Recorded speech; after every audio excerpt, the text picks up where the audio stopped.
From causing a collision under the safety car to assaulting his personal trainer, Lance Stroll isn't exactly a fan-favorite driver. He's been at the center of some of the biggest and stupidest crashes the sport has ever seen. But is this guy blind? What the is wrong with him? When you combine his incompetence on the track with his spoiled rich kid personality, then you have a driver that F1 fans just love to hate. But what has Lance done to gain such a reputation? And is there any way he can ever win over Formula One fans?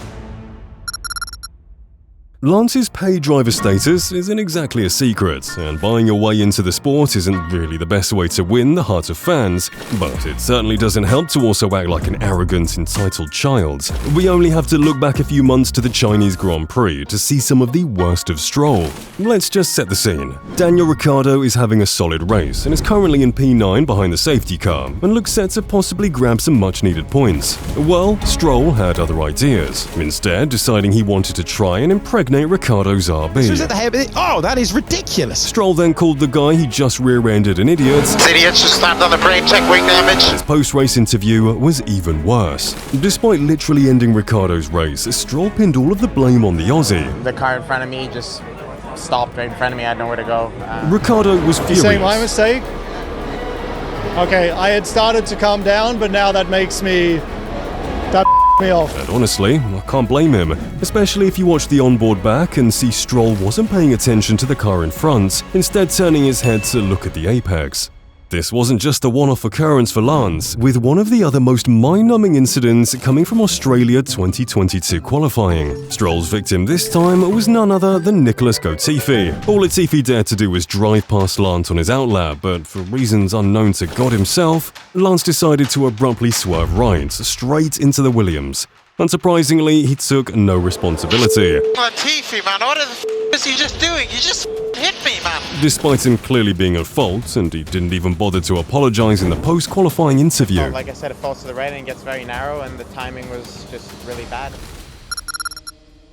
Now, it's one thing being arrogant, but it's another to act like a spoiled brat when things don't go your way. One of the best examples of this was at Qatar in 2023. So, it was qualifying and the Aston Martin looked fairly competitive and certainly had the pace to make it into Q3. Whilst this was comfortable for Alonso, I can't quite say the same for Stroll, as he instead patched together a dismal lap that saw him exit Q1 for the fourth consecutive race. But what was more shocking were his actions following the session. To start things off, Lance quite literally threw his toys out of the pram as he carelessly flung his $50,000 steering wheel out of the cockpit. But that wasn't the worst of it. After exiting his car, he was met by his personal trainer, who he then proceeded to shove out of his way. Fans online were furious, labeling his behavior as completely out of line. And this painfully bad post-quali interview only made things worse. What are your emotions right now? Yeah. If there are any Lance Stroll fans on the planet, I think they'll have a hard time defending him there. Even just a few months back at FP3 of the Spanish Grand Prix, Stroll was displaying this kind of behavior yet again. This time, the Canadian was on a hot lap when he was accidentally impeded by Lewis Hamilton. Hamilton owned up immediately, putting his hands up to apologize. So, what did Stroll do? In a fit of rage, he pushed Hamilton wide, resulting in contact between the two cars. It's no secret that Lance is one of the longest-serving paid drivers in F1 history, with his billionaire dad literally owning the very team he races for. So, surely Lance would have some self-awareness of his privileged position, right? Well, it doesn't look like it, because when he was discussing the super license on a podcast, the Canadian would go on to say this. This system is to, keep the guys that don't deserve to be there, from just, buying their way through the junior series and getting to F1. The irony here is off the charts, as he is literally describing himself. Stroll's dad paid a reported $80 million for his son's first F1 seat at Williams.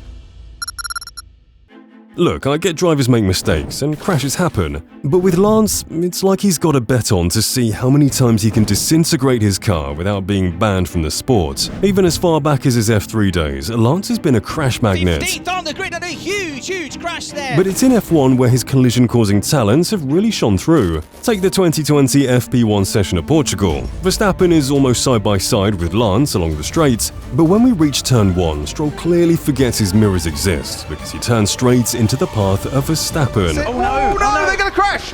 And they have! The next showcase of Stroll's legendary talent takes us to qualifying at the 2023 Singapore Grand Prix. It was only Q1, but Lance decided to treat us to a spectacle when he lost control of his Aston, sending it straight into the wall at 150 miles per hour. Gasly goes, oh, he's going to put it in the wall! Big crash on board with Lance Stroll. All jokes aside, I'm glad Stroll could walk away from this, but the crash meant Stroll couldn't race the next day and made it abundantly clear how much Stroll was dragging Aston Martin down.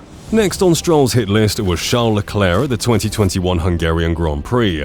The conditions were damp, but Stroll had a brilliant idea. What if he turned his Aston Martin into a lawnmower on the first corner? Well, as you can see, this brilliant overtaking maneuver ended up with Stroll kamikazing into the side of Leclerc, who then took out Ricciardo. And as you can imagine, Leclerc wasn't too happy about this. Ah, they fucked me! So far we've seen that Lance is a liability in practice, at qualifying and on race day. But surely his fellow drivers would be safe from his wrath after the race ends. Well, Sebastian Vettel made this assumption all the way back in 2017 and paid the price. The race had ended and the drivers were completing the cool-down lap, but apparently for Lance that meant he could switch off his 2 brain cells as he slowed down his car whilst drifting off the racing line. This meant Vettel, who was maintaining a sensible speed, would be Stroll's next victim, as his Ferrari was turned into a tricycle by Stroll. Vettel sounded utterly confused by what had just happened. Is that possible? Stroll is not looking where he's going. So, not only does Lance have the personality of that one girl from Willy Wonka, Daddy, I want another pony. but he also has a serious deficit in the talent department. So it isn't really surprising that fans find it so hard to like the guy.